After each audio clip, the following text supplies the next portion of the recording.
Right.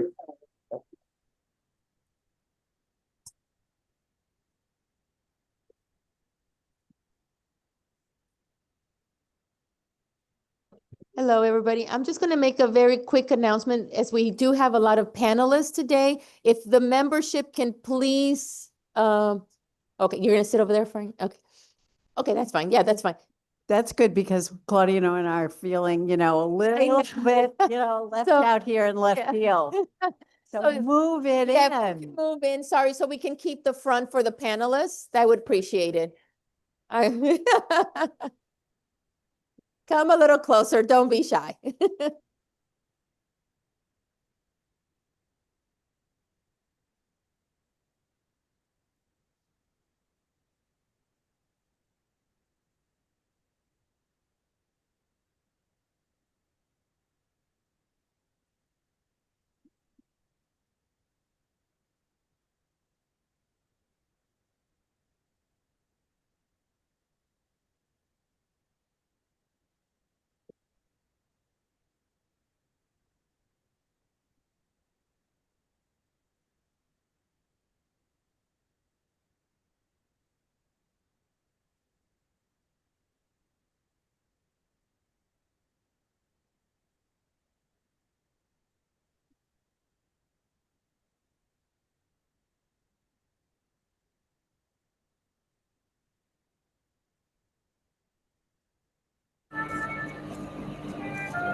Hello, William. Or sorry, hello, Adria. Yes.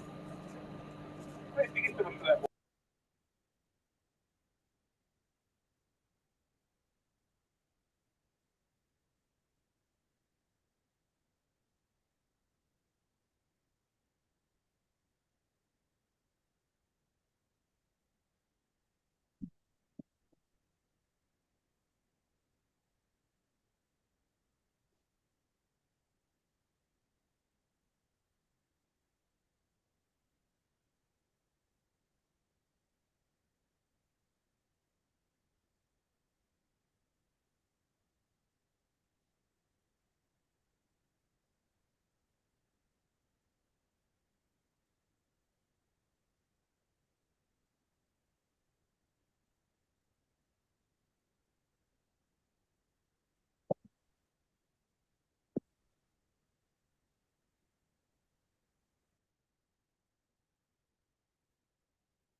Okay, we would like to bring the meeting of the TCB committee for, oh, are we for reverbing? Okay, for January, December to order. And so glad to see you all here and also to see everyone online. We have a really large contingent of people online today, which is great, 37 people. So we will get started. I just am looking forward to the data today that we are going to get from two different presenters. I had a chance to review it. It looks really interesting. I have questions. This is just a continuation of the work we do ongoingly of bringing new ideas, new information, data, all of the aspects that are going to inform the way we support children and children's behavioral health. So thank you so much, and I will turn it over to Claudia. Thank you, Senator Marr. Welcome, everyone. I hope everyone enjoyed the Thanksgiving holiday and is ready for the excellent agenda we have today. I concur. I think that this panel that we're going to have on the crisis services is going to be just the perfect foundation, and it pairs nicely with the bill that we just signed last time we were all together, which is going to set up a study to look at the different areas we have and the opportunities to increase awareness, promote awareness and referrals to our crisis services and get a better handle on where there may be gaps and how we can continue to best utilize that important part of our continuum of care. So excited about that and the conversation we'll have, including the expertise of our DCF folks that are going to talk through some of these service types. So with that, I'll turn it to Erica or Rep Expo. Oh, okay. Erica, you going to take us through the approval of the meeting minutes? Yes, yes. And first I want to say thank you also for And since it's, we just finished the month of gratitude, but gratitude continues. I want to say thank you to everybody who has been engaged in the work of TCB. We have had very productive meetings that you will get to hear about an update from Emily. But for the administrative purposes, can I please, before we accept the minutes, is there any changes, revisions, edits to the minutes before we call? No, seeing none. Okay, can I get a motion to accept the meeting? Oh, go ahead. Okay. November, can I get a second? Second. Anybody oppose? No? Okay, motion accepted. Okay, thank you. I'm going to give the floor to Emily, who is going to walk us through some of the updates of the multiple work groups and work that's been taking place. Thank you. So just to start us off, next month on January 7th at our January meeting, we will be having a collection drive for diapers, winter gear, and toiletries. I will send this flyer out throughout the month in between now and then, but just wanted to put it out there now. So just giving some upcoming meeting updates. So our next meeting, as stated before in the new year, will be January 7th from 2 to 4, both here in the LOB with the Zoom option. And this meeting will be focused on potential legislative recommendations the TCB could put forward in the 2026 legislative session, as well as a presentation, including recommendations regarding eating disorders. And then more details will come regarding the CVW Summit, which is looking like it will be on February 11th, the morning prior to the TCB meeting from 10 to 12. So please be on the lookout for additional information regarding that. And then just wanted to highlight that the 2026 legislative session will begin February 4th. So some upcoming work group meeting dates. The System Infrastructure Work Group will meet next week, December 16th from 3 to 4:30. The Services Work Group will meet next week, December 10th from 2 to 3:30. And the School-Based will not meet this month as we currently are working on 3 different legislative tasks assigned to us in the legislation that both passed in special session and in 2025. So we are kind of focusing on those legislative recommendations for the month of December. And then Prevention will meet tomorrow, December 4th from 3 to 4:30. And if you are interested in attending or just seeing kind of the minutes from meetings, please reach out and I'm happy to send it over. So before we get into the crisis continuum presentations today, I know Howard had went over this slide last month, but I just wanted to bring it forward again because there have been a lot going on behind the scenes in terms of working on the crisis continuum. So we had put forward 3 legislative recommendations last year, or 2, regarding kind of UCC private insurance and then the crisis continuum review. So we've been meeting with the UCCs, CHDI, DCF, and United Way to kind of work on these different various projects. And I know I had just scheduled a meeting for the UCC private insurance review that many in this room might have received the invite to.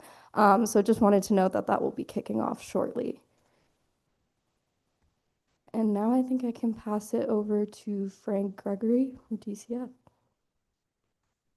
Thank you. Good afternoon. My name is Frank Gregory. I'm with the Department of Children and Families, where I oversee behavioral health community services.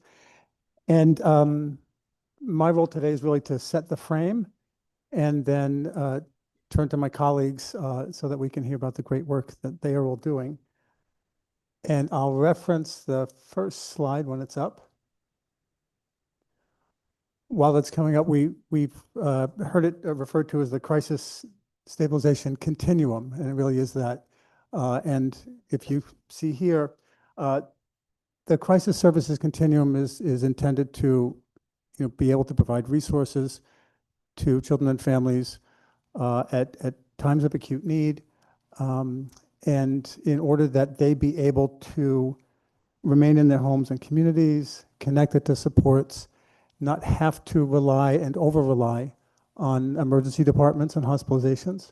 So it's a continuum of services really designed to respond and support on an urgent basis. And as you'll see here, SAMHSA has really outlined guidelines for best practice, which essentially fall into someone to contact, someone to respond, and a safe place for help. So those are the pillars of a crisis continuum best practice system. And we can say that, yes, in Connecticut, we have developed a system consistent with this best practice. So someone to contact a family in crisis can reach out 24/7 through 211 or more recently 988. There's no wrong door. Either of those will get to the crisis call center, which is operated by our partners at United Way. And they can assess and triage what the need is and immediately connect them on the phone to a mobile crisis clinician, again, 24/7. That mobile crisis clinician, in terms of someone to respond, can respond to the child and family in their home. They can respond to the school. They can respond wherever the need is, again, 24/7. And the expectation is that in most cases, they will be doing so in person and within a short period of time. A safe place for help. We've built out in the last few years additional resources so that urgent crisis, the mobile crisis goes to the family and the youth wherever they are. Sometimes there's a need to kind of get off site or change the frame. And so urgent crisis centers are places where youth and families can go and receive help and stabilization, crisis support, connection to ongoing resources. And then we also have developed subacute crisis stabilization centers, which are resources that for families and youth who need a bit more support, they can actually, the youth can stay there for up to a couple of weeks, again, to intensively help to work to support the family and return them home. I should say, I'll circle back, I mentioned that 988 and 211 is operated by United Way. Our mobile crisis network includes providers around the state, so the Child and Family Guidance Center, and they also have a subcontract with community health centers, Community Health Resources, who also subcontracts to Middlesex Hospital, Clifford Beers, United Community and Family Services, UCFS, Wellmore, and Wheeler Clinic. So again, it's statewide, and these folks are available 24/7. The urgent crisis centers, what we call the community centers, are operated by Wellmore, the Village for Children and Families, Families and Children, and Child and Family Agency of Southeast Connecticut. We also have supported a program at Yale New Haven, which is being developed. It's essentially an enhancement of their behavioral health emergency services. So we look forward to that coming fully online and look forward to being able to come back and talk about that more. And then the subacute crisis stabilization centers, the Village operates one, and Community Health Resources is bringing another online. So we really are fortunate to be able to have community partners who really have demonstrated real skill and dedication in responding to youth and families. And I can say that we are often called upon by other states to talk about our system. We are seen as a leader in developing this. And so in addition to our provider partners, we certainly do this as a result of the great support of the governor's office and the legislature, who continue to really provide the resources and leadership for us to be able to implement this. So now I'll turn it to Erica, who will introduce the rest of the panel. Thank you so much. And again, I do want to thank all the people that are presented today. We've had several meetings to plan for this day for the past almost 2-3 months, actually. And so as it was presented in regards to the continuum, we have representation from each, I believe for each part of the continuum to present on the data. So I'm going to ask for purposes, and I do see a hand raised, so I just want to pause just for a second just to make sure there's no technical difficulty. Representative Nuccio, I see your hand raised. Is there a question or a technical difficulty? I have a question, not a technical difficulty. Okay. Do you can we save the question Yeah, till the yep. end of, okay, thank you. I promise to call you first. So first I'm going to ask for consideration of time, I'm going to ask all our presenters to introduce themselves and their organization, and then we will jump right into United Way as the first presenter. But if we can go around the room first to introduce yourself, I would greatly appreciate it. And I'm just going to look to Kayla first, and then we can go to. Hi, I'm Kayla Cherio. I'm a senior associate at CHDI, working on the performance improvement centers for mobile crisis, UCCs, and SACs. Good afternoon. My name is Kristen Presido. I'm the Vice President for Child Services at Wellmore Behavioral Health. We have the contract for both the Urgent Crisis Center and Mobile Crisis. Hi, everybody. I'm Amy Samela. I'm the Vice President of Intensive Programs over at the Village for Families and Children. I'm representing both the Urgent Crisis Center as well as the Subacute Crisis Stabilization Programs.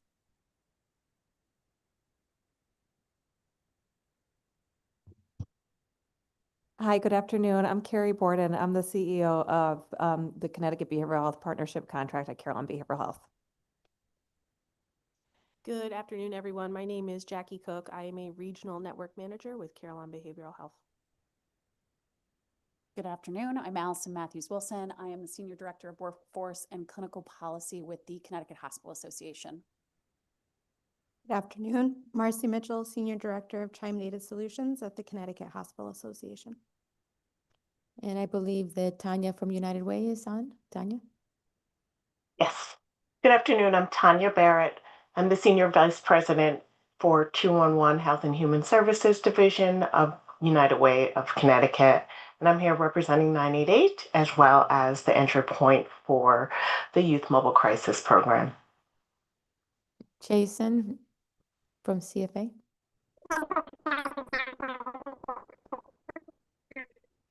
Jason, we're having some technical difficulty with your audio.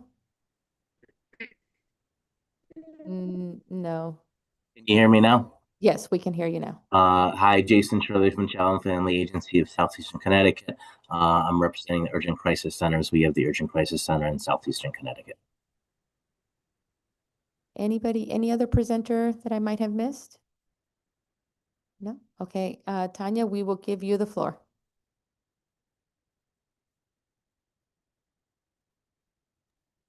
Sure, thank you. So thanks for inviting us to be a part of this panel on data. We are excited to kind of think together about our role and how we can work together as providers and a larger system to ensure that families have access to the mental health services they need when their families are in crisis. So just want to start by saying that, our mission at United Way of Connecticut is to help the residents of Connecticut to thrive through our trusted partnerships and innovative solutions. And the primary way that we do this is by operating the 211 Contact Center. Many of you have heard of 211 and probably know us for various parts of our work, which include basic needs information referral, crisis intervention, child development resources, child care, housing, and volunteer income tax assistance, as well as a smattering of other smaller lines. But today we're going to focus in on crisis. And the slide that you see in front of you showcases that, we are one point of access, but we have many different crisis service lines. And so crisis calls come into our essential information and referrals on basic needs line. That is our main line that is funded by DSS. Crisis calls also come in through our 988 call. And so folks dial 988 and those calls are routed to the crisis team at United Way of Connecticut. And that is funded by DMS. And then we also have calls that come in, crisis calls, through our adult mobile crisis program or action line. And that is also funded by DMS. Today, we're going to talk about the Youth Mobile Crisis Line, and that's funded by DCF. and it serves youth that are under 18 or in school up to 21. We can go to, thank you. So people just dial 211 and we serve as the point of entry and triage. So we are listening to the person who is in crisis or the person who's calling on behalf of the youth in crisis. And we are then triaging if emergency services needs to go out or if this is appropriate for a mobile response or a non-mobile response, and also if there is an information and referral need. So those are pretty much the 4 dispositions that might happen on these calls. Like I said before, it serves youth under 18 or youth that are in school up until age 21. You can call for mobile crisis services on behalf of a youth in crisis, and we're able to deploy the youth mobile crisis teams that Frank spoke about from the local youth mobile crisis providers immediately if it's appropriate based on the disposition. And that is, again, funded by DCF. Go to the next slide, please.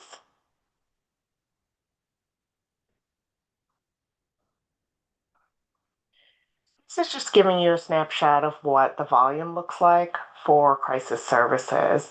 And I think the biggest change has been the increase in the National Suicide and Crisis Lifeline calls that have increased nearly 2.5 times since 2022 when they introduced the National 988 3-digit dialing code. And so you can see that the crisis volume has increased about 67% compared to 2021. We can move to the next slide.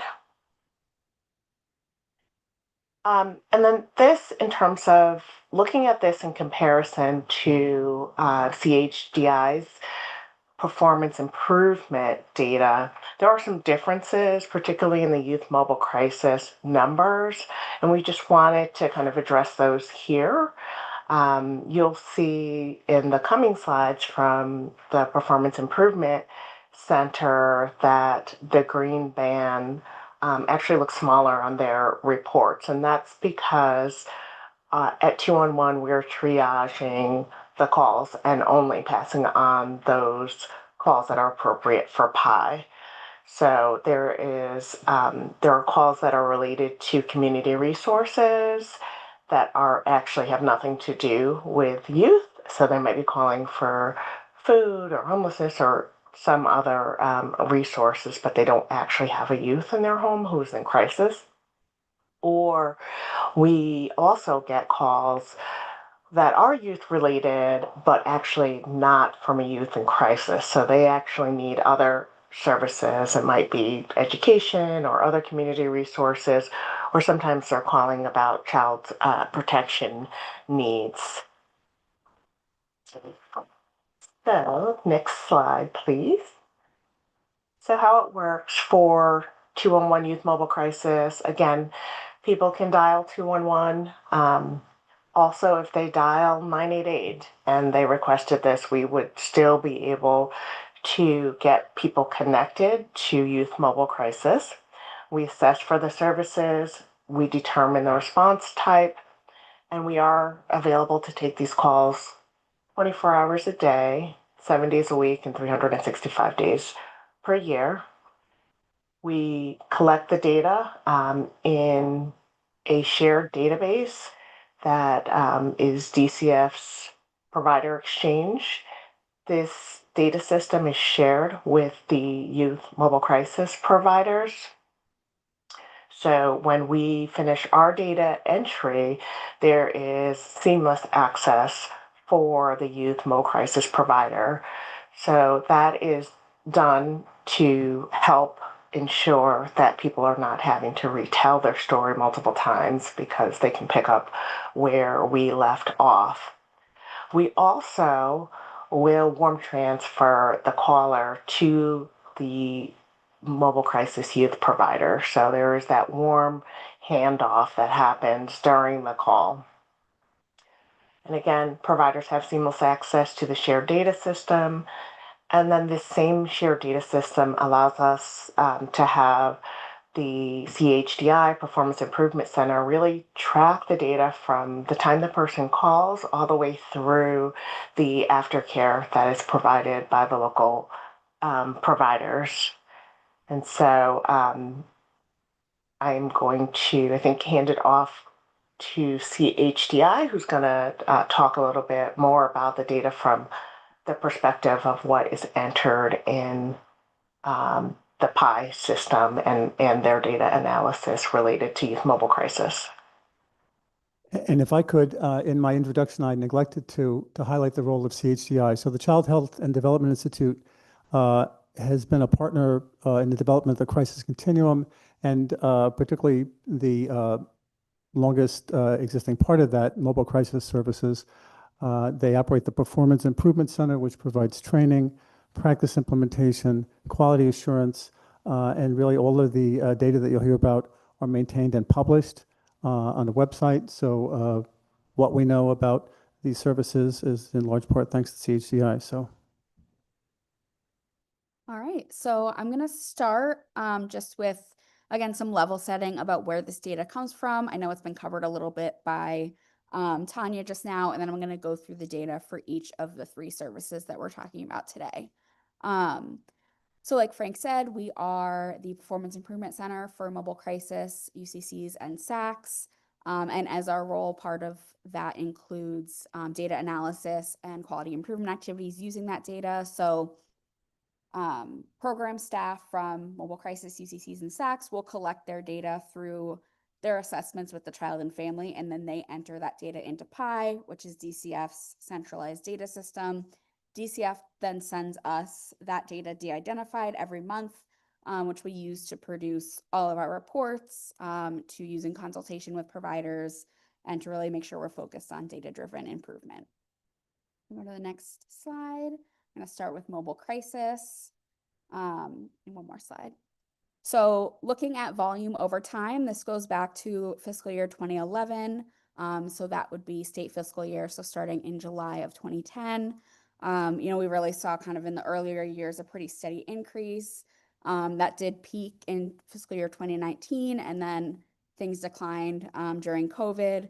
And I would say for the last 4 years, mobile crisis has been seeing about 12,000 episodes of care per year. Next slide. Something we're also able to do is track exactly when the calls come in. So this is due to 2-on-1 having kind of that same access to PI and being able to start off the episode in PI. They can enter the time the call came in. So we are able to see kind of some seasonal trends and some trends throughout the day and the week. So looking across the entire year by month, what we see really consistently year to year is that, July and August are slower. School's not in session. Schools are a big part of our referral sources. And then we tend to see those peaks in October and about March to May.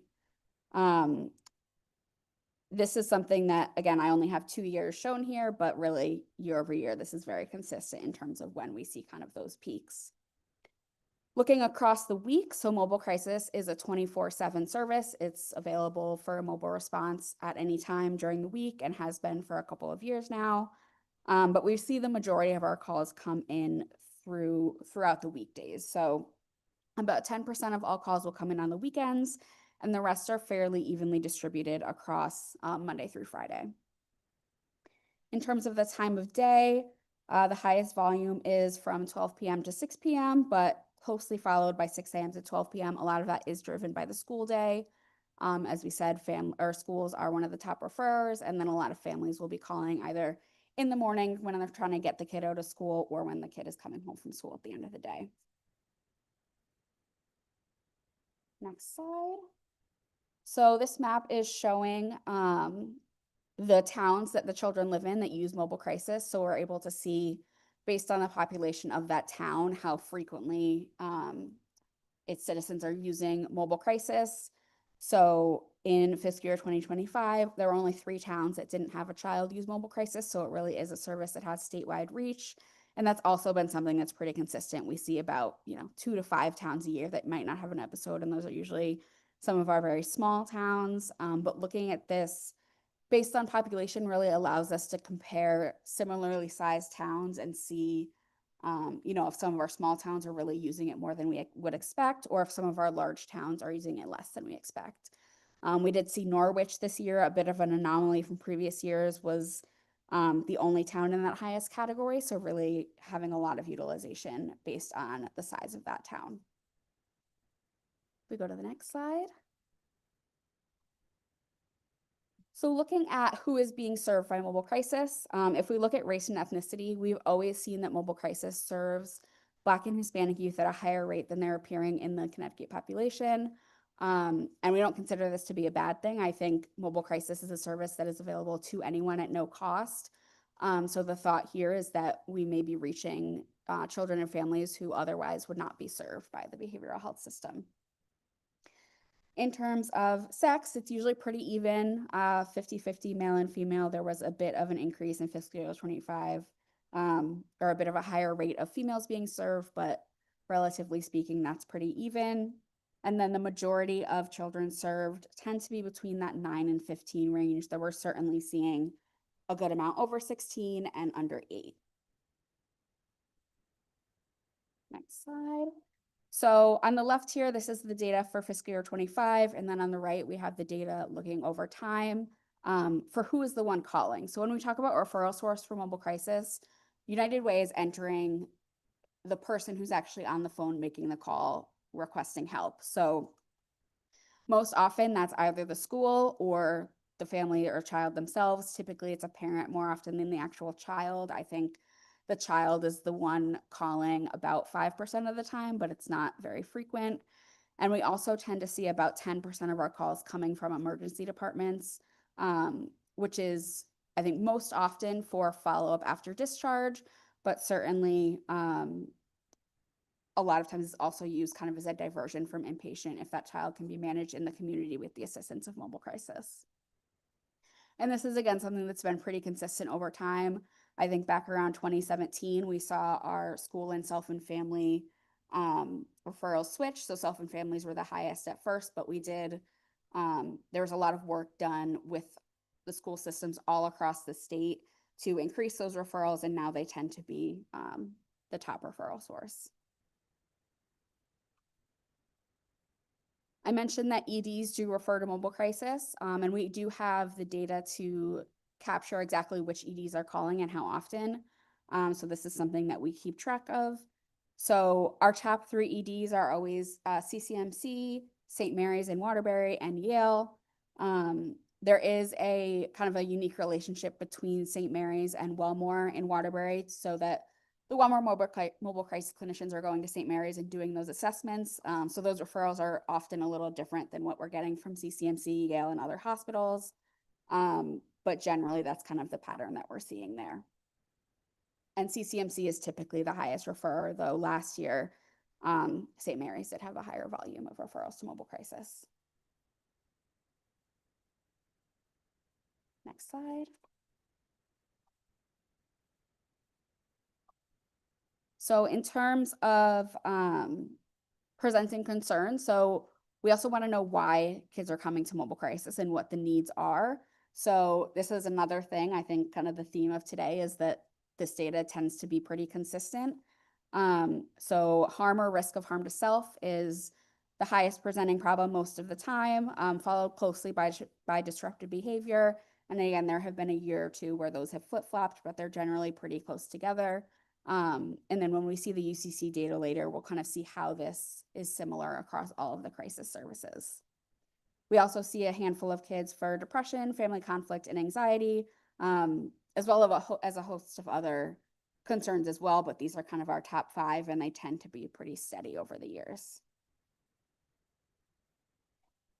And then the last thing I wanted to show for mobile crisis, so a lot of the data has really focused on access and utilization, but I did want to highlight a couple of our key metrics to highlight the performance of the service and all the great work the providers are doing. So We measure mobility rate, which is the rate at which calls who are requesting a face-to-face response are getting that face-to-face response. We expect that 90% of the time that will be occurring, and statewide that is consistently exceeded. So this past year was at 96%, and it's been fairly steady kind of all the years going back. We also want the response time to be within 45 minutes of that call to 211. And we want that to be happening 80% of the time. And that again has also been consistently above the benchmark, except for that 1 year in fiscal year 22 when it was slightly below, and that was due to kind of post-COVID staffing shortages. But once they got, better staff, we saw those numbers go right back up. If I can just add one piece, because one of the things that comes across as we look at all the numbers in the data is how successful mobile crisis has been to address children and youth who are in crisis. One of the things that I want to add to the discussion is a more personal perspective, and tell you a little bit of a story that we have from our mobile crisis program, because I think it brings to light the importance of this type of service. We have a 14-year-old young man that we've worked with over the past couple of months. We've responded 4 or 5 times to his home. His family life is very complicated, but he has always done well in school. And that's been the strength, and that's been really quite a bit of focus of the team of mobile crisis workers who have gone out to the home to support mom and his grandmother and the child, was really helping him to see the potential that he had and the strength that he had through his performance at school. Just this week, we had some challenges that resulted in a number of calls from mom, but then we started getting calls from the school as well. And so the team was very quick to identify that this was the same child we had seen, that there was a very big shift, and continued to communicate with mom and the school as we were worried about what might be happening. And I think that collaboration is really important. The idea that we are seeing many children for one intervention and then we don't see them again. But for some of these children that are having emerging problems or being challenged in multiple ways in multiple domains, mobile crisis can often be the support and the access that helps to get them to the next level of care, very much like the UCCs. And so for this child, he has struggled in school this week. Unfortunately, we have current information that we think he's experimenting with substances. So he's gotten into a friend group or peer group that's not been as positive as what he's had in the past. But what's remarkable, and I just got an email about this, is the school, the social workers at the school, the nurse at the school, mobile crisis, and the local police have all talked together in a way of trying to act and coordinate proactively so that things don't continue to slip on a bad path for this kid, because we all identify that he has really amazing potential in the future. So I think just that story tells you about how important a mobile response is, how important the coordination is, and how important crisis response for youth is in our system. So. Thank you. And I also just want to highlight that, we're focusing a lot on access and utilization data today, but we do have a lot that we look at related to quality and outcomes. And all of that's, in all the reports that are posted on our website, and we're always happy to talk more about that. So I just wanted to highlight that we do have a lot of additional data showing how successful these programs are. So I'm going to jump now into the UCC data. So this, is a program that's much newer. So we don't have, the 15 years of historical data that we have for mobile crisis. But we're able to look back to kind of, for most of it, we're able to look back to January of 2024. And then for some of it, we're able to look back a little bit further than that as well. I will also highlight that none of this includes any data from Yale. So this is focused on the 3 community-based UCCs. So if we compare volume between the 2 years, this is the data that we do have for the 2 full years, because before providers were entering data into PI, they were still tracking their own data and able to give us their historical volume data. So we saw a 17% increase in utilization from year 1 to year 2 of the UCCs. So really showing that as the word was getting out, that the service was, growing and a needed service. Next slide.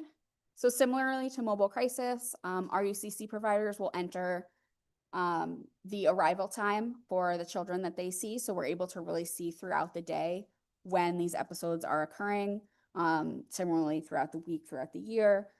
So we really see some similar trends on a month-to-month basis. The fluctuation, it looks like it fluctuates a little more just because the numbers are much smaller than mobile crisis, but really seeing those lower periods during the summer and then peaks kind of mid-fall and mid-spring along with the school year. During the week, again, most of the episodes are distributed throughout Monday, Friday. I will say, in contrast with mobile crisis, UCCs are not 24/7. I know last year, which is when this data is from, Wellmore was operating 24/7, but the other two were not. So kind of a little asterisk there that, the service was not necessarily available on some of these days that have lower volume to the same extent. And then looking throughout the day, again, that midnight to 6 a.m. period was only covered by one agency, but definitely seeing a lower volume there. The highest volume really being in that 12 p.m. to 6 p.m. With 54% of episodes starting during that time, and kind of seeing a bigger gap for UCCs than for mobile crisis between the afternoon and the morning, and a good portion of episodes coming between 6 p.m. and midnight as well. The one thing I will highlight here is that this is just the time that child arrives at the UCC. So they're there for an average of 3 or 4 hours after they arrive, sometimes longer. So even if a child is coming in at 7 o'clock, 8 o'clock at night, they're probably there until, 10, 11, midnight. Next slide. So we were able to map the UCC data by town as well. So on this map, the gray towns are the towns that did not have a child visit the UCC. But, we really do see that this is a service that is needed statewide, and there are families who will travel to go to a UCC. I think naturally the highest volume is in the cities and towns immediately surrounding where the UCCs are located. But we really have seen, from all corners of the state that children and families are choosing to use this service.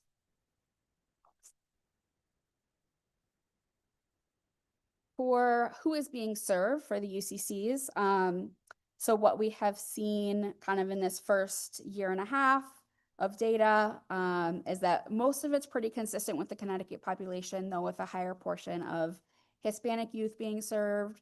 And I think a lot of that is related to really kind of looking at the population of the 3 cities the UCCs are located in. Even though it's available statewide, we're not going to see the same level of kind of statewide reach as if it's a service that you have to travel to. So I think the populations of kind of the Hartford and Waterbury and Norwich areas influence who we see. The UCCs do see a higher rate of females served than males, and that's been pretty consistent for the first year or two. And very similar to mobile crisis, that 9 to 15 range is really the highest, but certainly seeing plenty of children older and younger than that as well. In terms of who is referring to UCCs, so in contrast to mobile crisis, where we're talking about the person who's making the call, this is really who told the family about the UCC for the most part. It's the families that are bringing the kids in. So then, the UCC providers are asking, how did you hear about this? Who told you you should come here? We're still seeing schools as a major referral source to the UCCs. Last year it was about half, and then in fiscal year 25, it had gone down a little bit. Self and families about a quarter of the time. And then a number of referrals just from a variety of, community provider agencies, physicians, other programs, referrals from mobile crisis as well. So I think, when Amy and Kristen are talking a little bit about that, we can get into some of the marketing and outreach and getting the word out about the UCCs. And then looking at why children are being referred to the UCCs. So this is where we see that there really is a lot of similarity to the mobile crisis data. So kind of regardless of the service they're choosing, we're seeing that kids are needing, the crisis support for very similar reasons. So about 34% risk of harm to self, 22% destructive behavior, and then depression, anxiety also being pretty common. So that's just something that we have noticed over time has been very consistent across the two services. And then kind of moving beyond just the utilization data into some of our key metrics. So the UCCs use the Clinical Global Impression Scale, the CGI, just to get a sense of the child's improvement from intake to discharge. And that's from, when they walk in the door to when they leave after those, 4 hours. So even though the UCC is often involved with aftercare and things like that, this particular rating is just based on like, did they get better kind of in that first assessment and intervention when they walked in the door? And we're seeing very high rates of that. So for the first kind of 6 months we were collecting this data, it was at 97%. And then for fiscal year 25, it was at 89%. So really good numbers there. We also ask, again, at the time of the release from that initial assessment, are they discharged back into their home or community, or do they have to go to the ED? And 97 to 98% of children are able to go back home at the end of the assessment. The last question that we asked to kind of try to get at this issue of diversion is asking the families, if the UCCs wasn't an option, would you have gone to the emergency department? And about half of families say that yes, they would have. So we consider that to be a good number of families that we are directly kind of diverting into a lower level of care. And now I will pass it off to Amy and Kristen. Thank you so much for that. I guess first I want to just say thank you for allowing the UCCs to continue to present today. I think I can speak on behalf of Jason, who's on Zoom, and Kristen, that we feel that the UCCs continue to be successful, not just because of the data that it presents, but the stories that we hear time and time again from the families and the providers that continue to seek the UCCs. So thank you for allowing us to sort of showcase that. I think from the slide, you'll see, we continue to talk about marketing the UCCs. I think you said very clearly, right? We've only been here for about 3 years, right? So we don't have the 15 years of data to show how successful we are, but we do have, 3 years of data to show how successful we are. And that really goes to word of mouth, right? How much are we marketing the program? How much are people aware of the UCCs? And I think that continues to be the struggle, right? We need to make sure that every single person who's in crisis or before they become crisis knows that there is an appropriate door for them.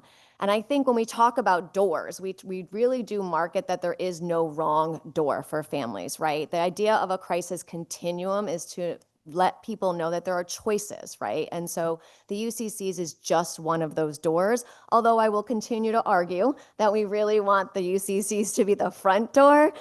So instead of going to the local hospital, come to the Urgent Crisis Center and let us do the work that I think we find so valuable. And if we can't, we will have a beautiful and warm handoff to the local emergency room. For us, it's Connecticut Children's, and I think we've developed a really nice partnership to make that handoff.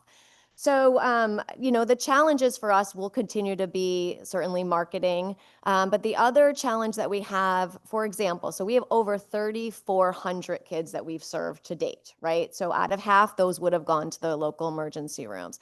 So out of 3,400 people that have come through our doors, right, we still continue to do our work with our schools, our local pediatricians, and all other providers to get the word out. But one sort of area that we feel is 100% underutilized is the EMS, right? The ambulance system. So while as a 3 community UCCs, we've probably had about 90 to 100 kids come to the UCCs via EMS. And that might feel like a big number, but it's a tiny number compared to the 3,400 kids that we've served. But more importantly, we continue to hear from schools and from community providers saying that when they called 911 and EMS did come and they advocated to the EMS to say, we want to go to the UCCs, there have been some local EMSs that have refused to transport. And that was either because they weren't aware of the UCCs and what we were and what we did, or they blatantly said, no, it's not appropriate. We're not allowed to do that. So we continue to, have our work cut out for us to continue to educate and train and remind. And I think we need help probably from a system, a larger system, to be able to create a much more seamless workflow, to make that happen. But we're doing everything on our part to do that. But I think that when we continue to hear, especially schools, telling us we've tried, that continues to be disheartening for us.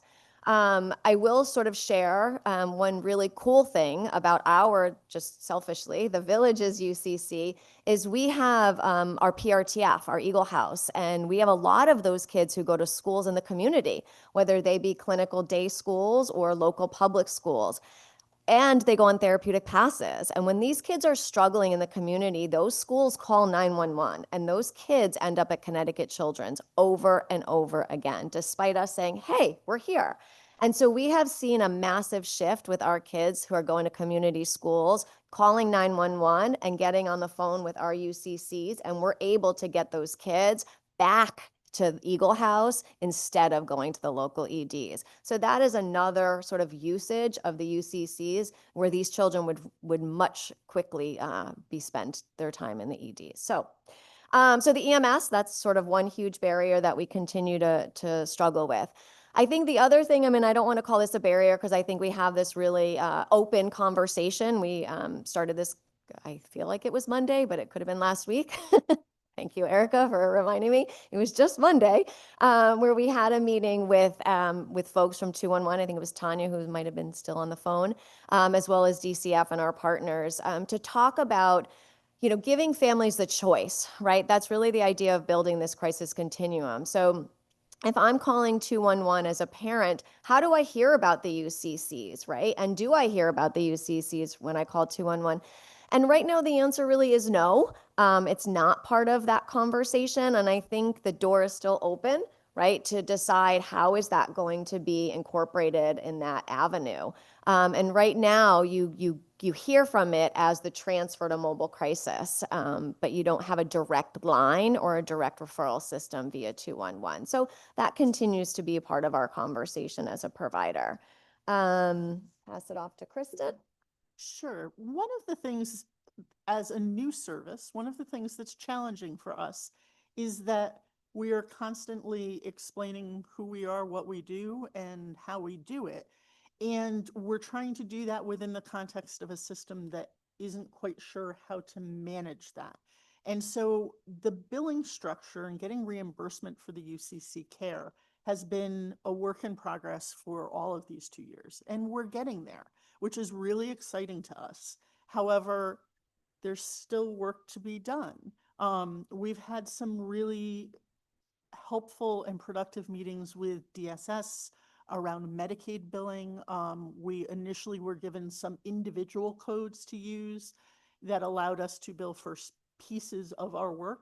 We now have a plan that just started in October, where it's a more comprehensive approach that understands and is reflective of the work that we do, that we are a multidisciplinary team, that we are crisis driven, and that we are a longer type of service. And so we really are looking forward to seeing how that works out and plays out. And we're grateful for the support from DSS around our Medicaid population. But only about 55 to 60% of our kids have been Medicaid. We also have 45 to 50% who have been commercial insurance or uninsured. And so the conversation around reimbursement and financial structure for the UCC has to be one that is creative and blended, quite honestly, between commercial insurance, private insurance, Medicaid, and then some sort of ongoing grant funding, because we will always have families who don't have access to service. We cannot turn a family away if they show up and are in crisis. We need to serve them. There is ethically and morally, we can't turn them away. And we do. And that's a really important experience for a family to have who's in crisis, that there is no question about how things are going to get paid for during the crisis. We have conversations later about sliding scales or other ways to get reimbursement. In the crisis, we are focused on that child and that family and how to get them out safely and with a plan that makes sense to them. Oh, you want to? No, go ahead. So the other thing that we continue to do is try to, as Amy was talking earlier, try to build awareness in the system as a whole. It seems to us that pediatricians are often a key piece of this puzzle that we continue to work hard to engage and help them to understand how we can be helpful to them. We had one of the first clients that we had in the UCC was a kiddo who went to her back to school physical, and she did all those crazy screeners that get handed to her as part of the pediatric experience and actually came up high on all of them. And it was one of the first weeks that we were open. And the pediatrician said, hey, this place down the street just opened and they focus on kids who are struggling. Why don't you go down and talk to them? And what came out with that child was that she was transitioning from middle to high school. And she was incredibly anxious about it because she had been very much kind of a big kid in her 8th grade class, but her high school was going to be huge and she was really anxious. She disclosed in the course of our intervention, probably 2.5 hours in, that she had started cutting just a few weeks ago because she didn't know what else to do with her anxiety. And so our safety planning with her was really broadening her understanding about what skills she could have and how she could transition more successfully when she got to high school, but also with her mom and her family to say these are the things that could be helpful in the way that you support her. That conversation and that dialogue that started with that pediatrician is something that we absolutely have to build out and make more robust. There have been conversations already with Dr. Stephen Rogers from CCMC trying to broaden that, and that work will continue as we go. And then I think the last thing I wanted to mention, which wasn't on the slide, is the partnership with CHDI and the importance of their management of the data. Knowing that they have 15 years of experience of managing and understanding crisis-related data and analysis has only benefited us. And I think that partnership is worth pursuing in an additional way. We know that there are some questions about kind of contractual things, but I just wanted to advocate that given the new bill from the legislature is focusing so much on crisis services, I think the partnership with CHDI and using their experience to help guide the analysis of what we do is really essential. I know the next slide we have is actually the video, but I know we're kind of at time, so we don't have to show it. That's okay. Oh, okay. Okay. Okay. We've been talking about marketing and the importance of people understanding, and I've never seen the video. And I really think everyone should see what is out there, perhaps as a way of building on future marketing efforts. Thank you.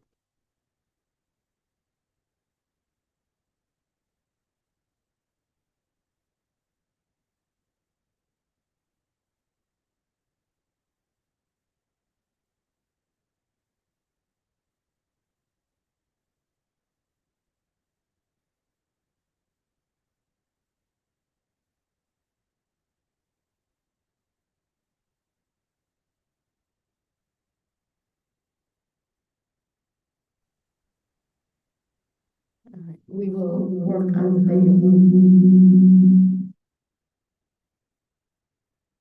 Turn. And so I had heard about the Urgent Crisis Center, and my son Everett, he's on the autism spectrum, and so he sometimes, gets overstimulated or dysregulated. We were kind of in a place where we weren't sure where to turn. And so I had heard about the Urgent Crisis Center, and one day when we were having a really tough meltdown, we decided, let's just try it, because I really wasn't sure what to do next. You need something like the UCC to be able to reach out to when you feel like it is like a crisis type moment, and someone that can just, even calm you down over the phone before you even get there. If another family needs help, I would tell them that the UCC will really be there for them to provide the type of care that their child will need. And they'll really be able to help you move forward with what you need, what your family needs, what your child needs, to just be able to, have a plan and set up so that you feel like you'll be successful. Oh, thank you, buddy.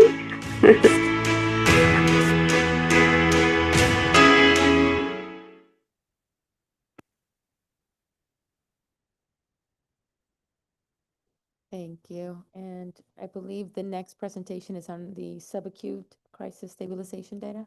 Yes, and I only have a few slides here, so we'll run through them. But so the SACs are really a kind of short-term residential program for, children who need more than kind of that brief, up to 23 hours at the UCC.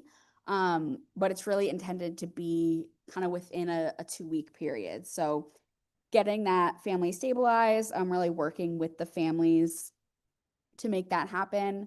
And again, within that 14 days. I will say this is a much smaller program than what we're talking about with mobile crisis or UCCs, and the data collection is a bit more limited. So just kind of context for, any differences you might see is that we're just looking at a much smaller N than we are for mobile or the UCCs. So when we're looking at volume, over the 6 quarters of data that we have up to this point, starting off kind of hovering around 15 to 18 for those first 4 quarters, and then for quarter 3 and quarter 4 of fiscal year 25, having 25 youth start at the SACs during those quarters. So again, small program, serving youth kind of more intensively. We go to the next slide looking at demographics. This is another one where we see that Black and Hispanic youth are being served at higher rates than the Connecticut population, and white youth at lower rates, serving females and males more than males, kind of more dramatically than we saw with the UCCs, and 83% of children being age 13 or older. And again, just that note about the smaller sample size. So some of these kind of appear to be big differences between SACs and the other services, but we're just talking about a much smaller group of children. And then the last slide I have here is just a couple of our outcome metrics for the SACs. So this is going from January of 2024 through June of 2025. So we're seeing that the average length of stay is 14.9 days. And during that time, about 28% of episodes exceeded 14 days. Typically, that's by a day or two, and it's just most commonly because of logistics in terms of getting that child into the next placement, whatever that may be. But once kids are discharged, we're seeing that almost 90% of them are meeting their treatment goals and being discharged for completing treatment rather than because they're being hospitalized or the child or family refused continued treatment with the UCCs or with the SACs, sorry. So really overall, we're seeing very positive data coming out of the SAC so far. It is just the one program right now. So it'll be interesting to see kind of once there's a second program up and running, how the data looks. Do you want to add anything? Okay. All right. So I think we are good to pass it on. Right. Thank you.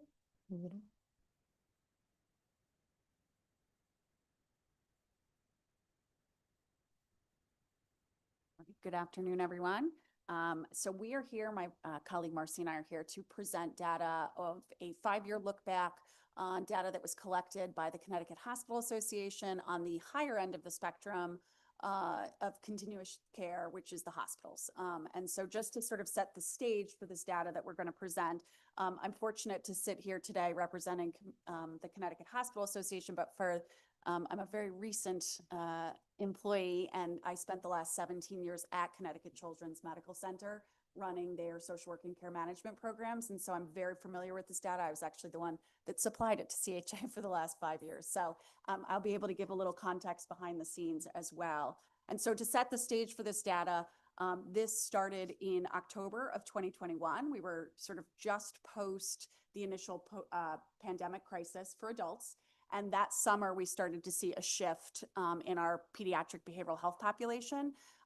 We have an average daily census at Connecticut Children's of approximately anywhere from 15 to 20 on any given day over time. As a reminder, this is within an 11-bed unit at Connecticut Children's. And what we were seeing in October of 2021 was a drastic spike. We were in the 40s on any given day. At that time, we reached out to CHA, basically to wave the flag and find out what some of our other colleagues in hospitals and emergency departments across the state were seeing. There was volume across the state, and I know that Caroline's going to present some of their data on what other hospitals were also seeing during that time, but we knew at Connecticut Children's that this was not just an us issue. We were certainly seeing a bulk of it, but and you have to remember at the time there were no SACs, there were no UCCs, there was mobile crisis. Mobile crisis was having some staffing issues, right? Again, pandemic was creating challenges across the continuum with healthcare workers and community workers. So EDs were one of the spaces that were always open and families knew they could turn to. So with CHA's support, we created a child and adolescent response team where literally every single day, hospital representatives from EDs across the state got on a call, presented our data on like how many kids we were looking at, where we needed support, where we were struggling in terms of moving patients. It really was a throughput issue. Kids were just stuck.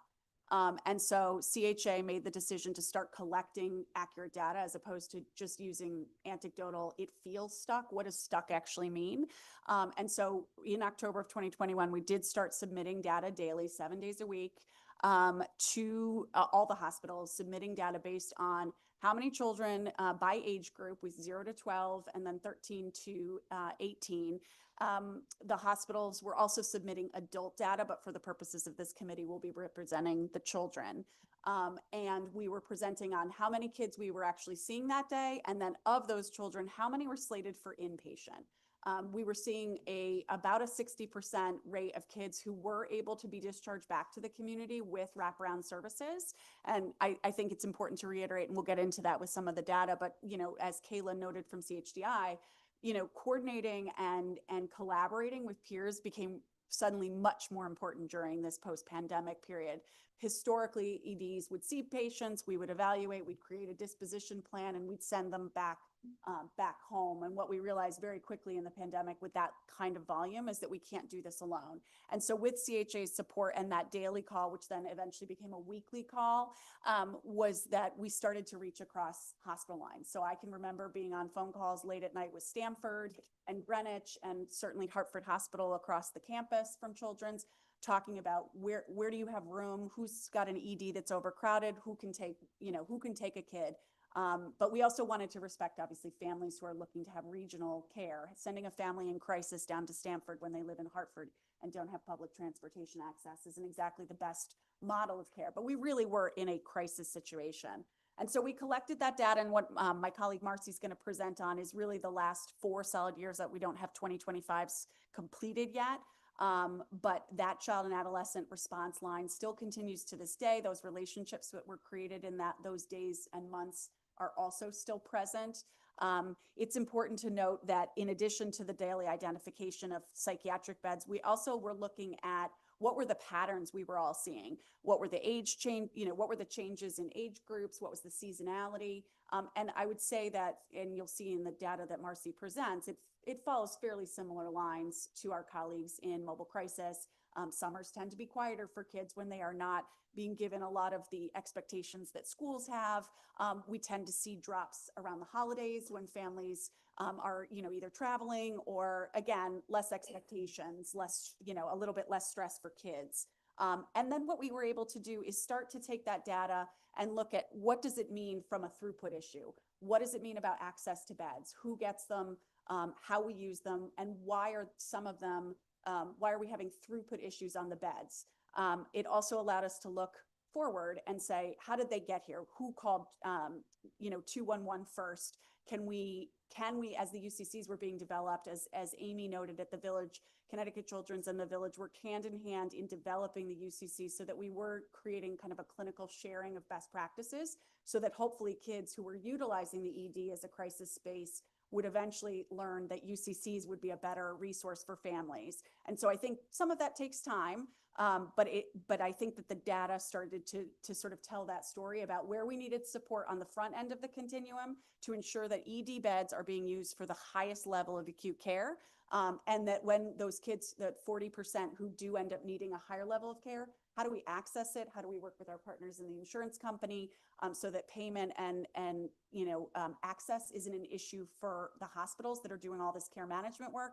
And then on the flip side, how do we ensure that the inpatient beds have access back to the community so there is a throughput?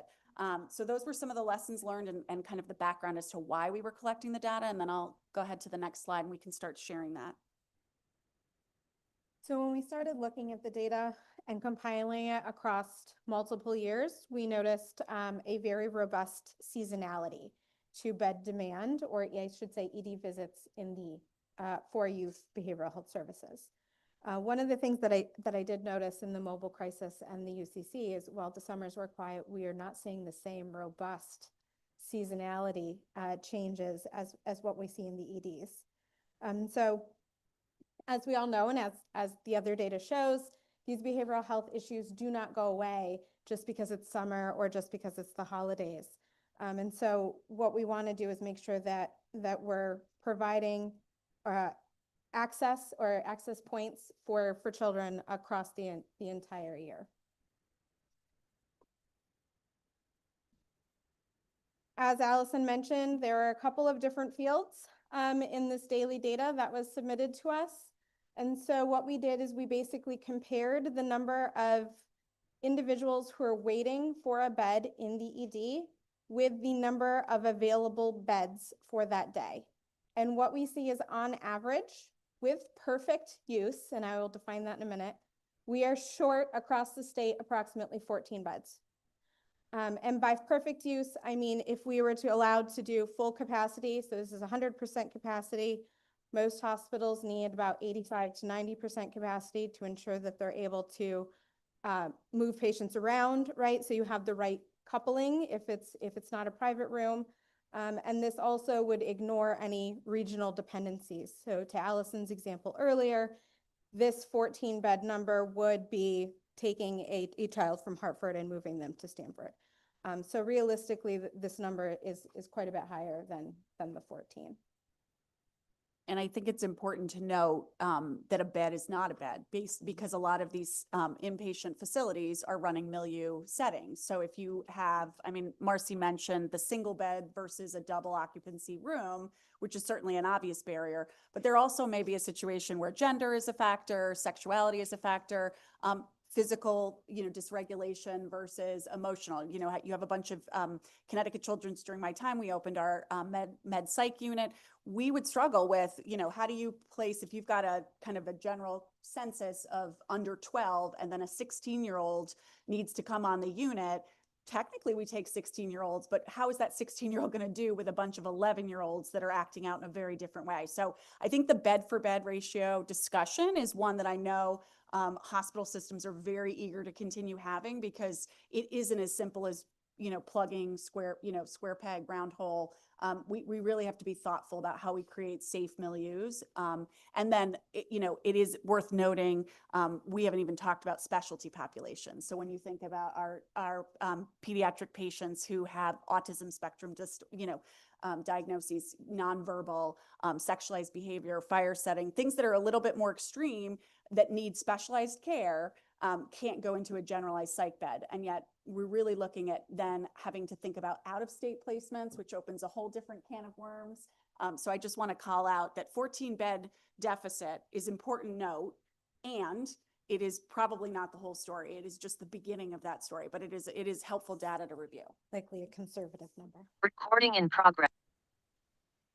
As we look forward, we do know that the state has made investments in inpatient and outpatient care to reduce this need. But we want to highlight that patients are still continuing to come through the ED. When we shift to the rest of this data is going to be a one-year snapshot.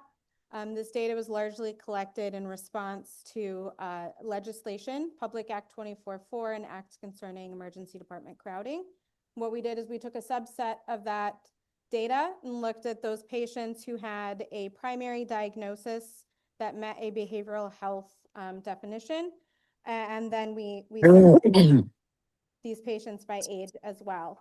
And so what we saw in 2024 is that there were a little over 11,000 behavioral health related ED visits for individuals under the age of 18. 44% of these came through a children's hospital, defined as either Connecticut Children's or Yale New Haven. 68% were seen for mood and anxiety. The average time in the ED is 26 hours compared to their physical health or med-surg counterparts of an average ED time of 3 hours, and 66% of these kids were covered by Medicaid. If we look at a breakdown of how this looks, separating out the adolescents, which are age 13 to 17 versus what we've defined as children, so 0 to 12, we can compare the behavioral health diagnosis patients versus all other diagnoses. And while it is a small subset of the patient population that was seen through the ED, the median and average time spent in the ED is drastically different. And then you can see that the inpatient discharges spent to the far right as well. I do want to highlight that this is all payer data. So this is all patients that came through the ED regardless of their coverage. The top behavioral health needs, again, this is primary diagnosis only. So one of the other things that I noted is that in the mobile crisis and UCC data, the self-harm is generally, by the time they come to the ED, is found in a secondary diagnosis position and is typically not the primary diagnosis. So that's why you're not going to see a lot of self-harm rising to the top in this data. But what we do see here is that mood disorders, so personality, anxiety, depressive disorders are what we see the most of coming through the ED. So just for a brief summary of the things that we just touched on, and then I'll hand it back over to Allison to talk about policy considerations. The youth behavioral health demand shows highly seasonal patterns. With perfect use, again, we talked about what that might mean. There is a shortage of approximately 14 beds across the state. Overall, these patients spend significantly more time in the emergency department than their med-surg counterparts. And what we are currently working for is a better view into the hurdles toward care or post-discharge planning for these patients to begin to test some solutions to reduce that time. So while the purpose of collecting this data wasn't necessarily to create policy recommendations, it was really to help understand what we were seeing in the EDs. I think there's some conversations that have come out of that CHA has worked with community partners around the state and state stakeholders around things that we believe, really would start to make a difference in the impact for hospitals. First of all, I think it's important to call out that, families have a choice when they choose where to go for crisis response. And I do think that, we've talked a lot about marketing for UCCs. Obviously, Mobile Crisis has had 15 years of strong marketing. I think, one of the most evident things for me in coming to CHA was recognizing it's not, families are choosing to drive to children's independent hospitals. They're going to Yale, they're coming to Connecticut Children's. And so while our other hospital systems across the state, we're seeing higher than usual volumes, I think, the Carelon data is going to show you significant differences in what children's hospitals. And so that speaks to parents really wanting to bring their kids somewhere when they are in acute crisis like that woman, that mother referenced in the video. It's overwhelming and it's terrifying. And so having that open door, as Amy noted, is really important. And we'd like to shift that door away from EDs when necessary. And some of that is continuing to work with things like, EMS, looking at EMTALA and the ways that we can partner better. We also know that preventative and getting earlier access, so things like expanding community-based and school-based services, again, preventative care.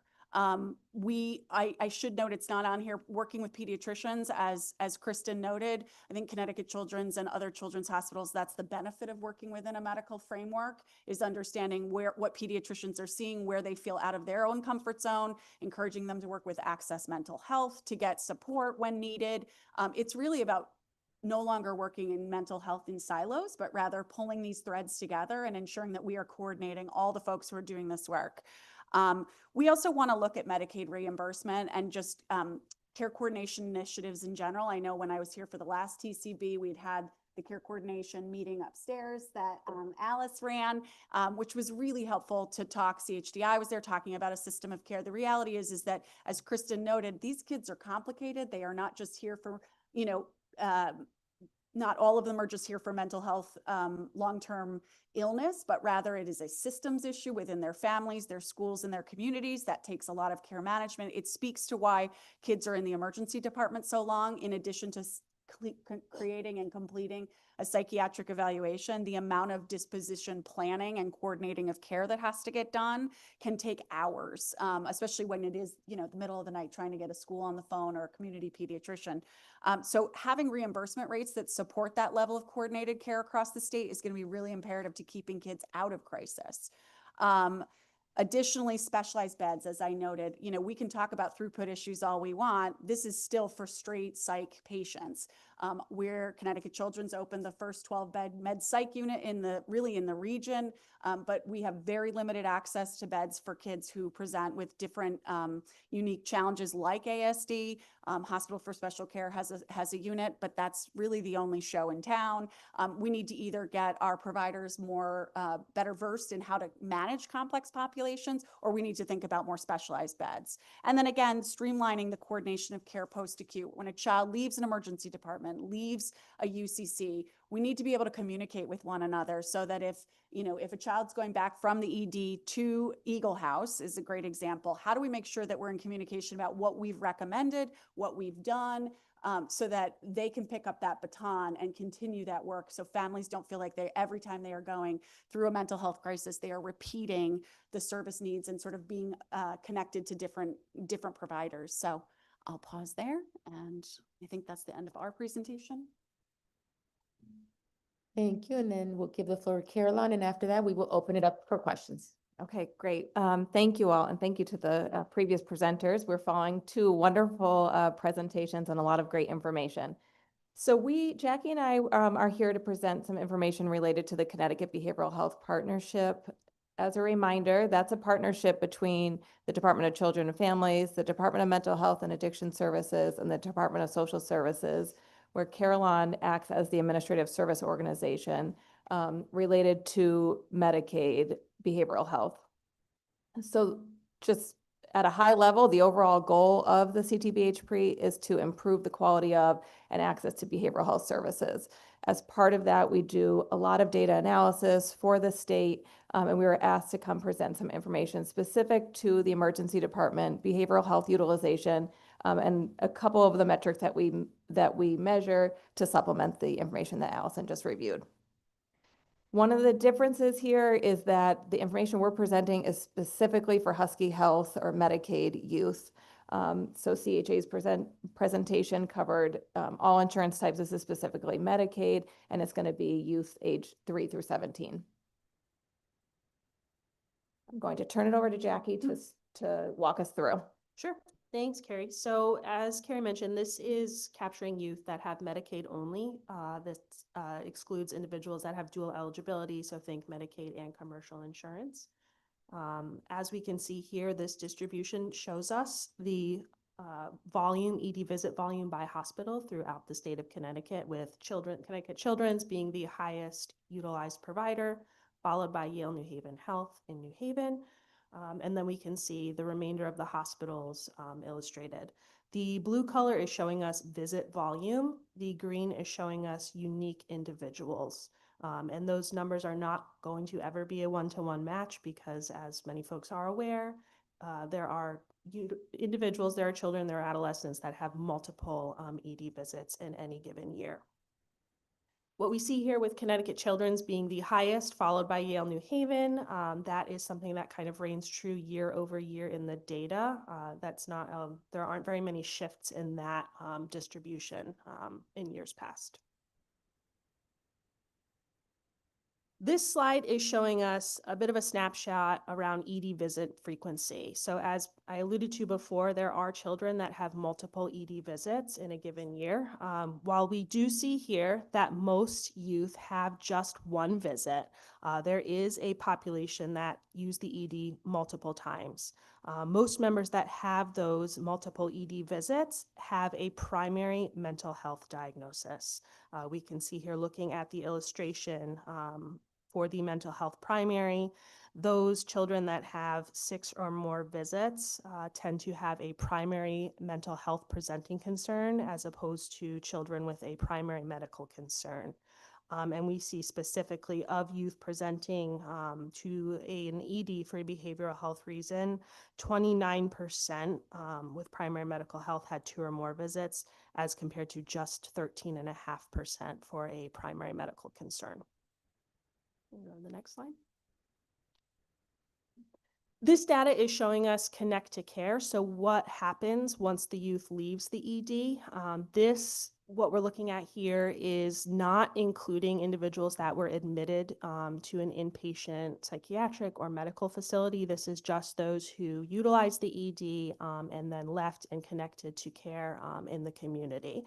Once again, the dark blue shows us individual visits and the green is showing us unique patients. We can see that about 52% connected to care within 7 days of an ED visit. That connect to care metric is captured through claims. So it's going to be that first behavioral health claim following an ED visit. And then we see that number increase to about 69% are connecting to care within 30 days of that ED visit. Connect to care rates, as shown by the longitudinal line graph at the bottom of the slide, we can see kind of remain relatively consistent year over year. One thing, Jackie, if I could just jump in quickly on this measure. So this is a measure that we've developed specific to Connecticut based on our service array. There is a national measure that looks at follow-up from the emergency room for behavioral health. That's a HEDIS measure.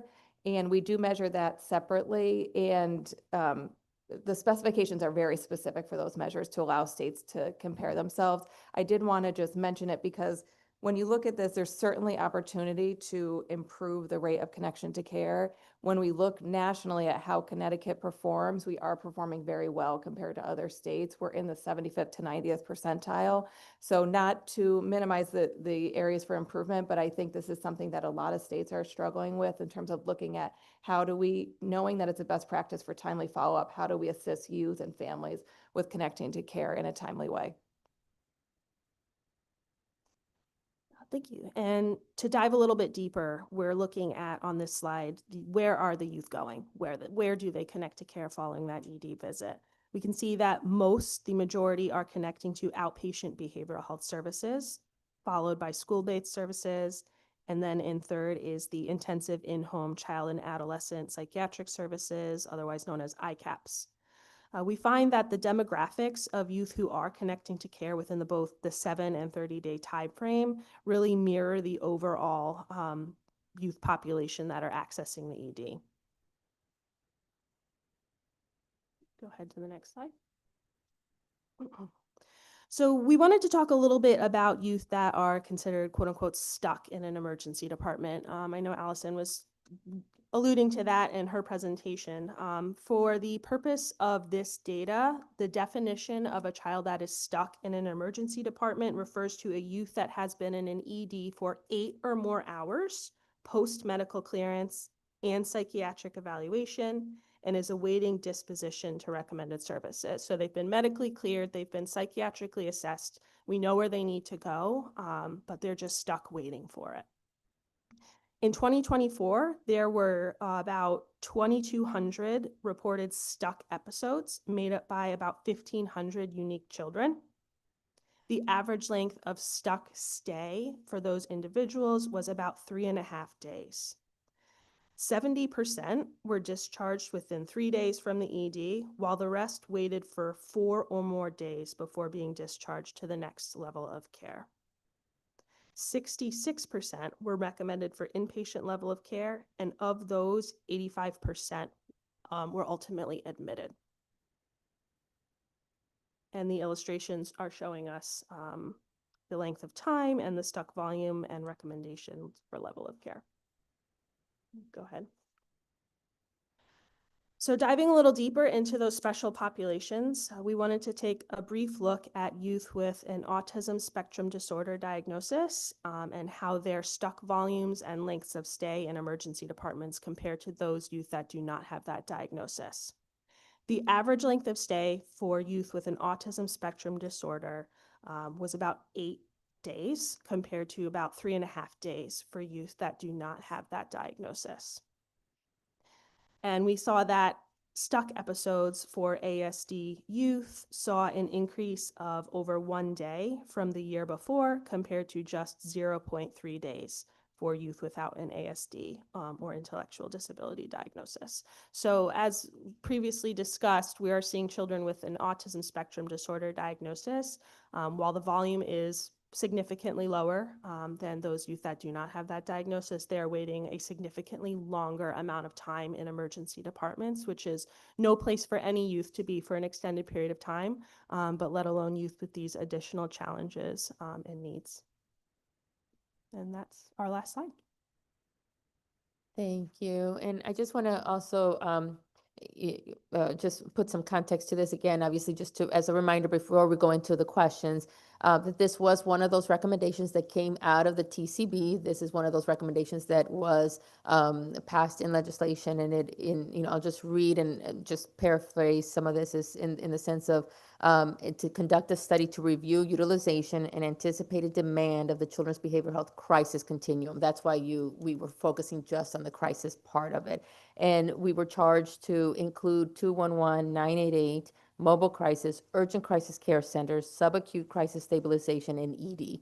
So that's the picture of why you have the panel here. And there is to be submitted a report back to this committee, I believe by October of 2026. And so Howard, as noted earlier, the behavioral health advocate is helping to lead the charge. And we have had several meetings now with all those partners that were identified here. And we will continue to meet on a regular basis to come back to you with hopefully a comprehensive report with identified strategies for improvements. So with that being said, we will open the floor to questions. And I do know that I promised Representative Nuccio, who had her hands up first. So if you don't mind, we can go there first and then give the floor back to the chairs. Representative Nuccio?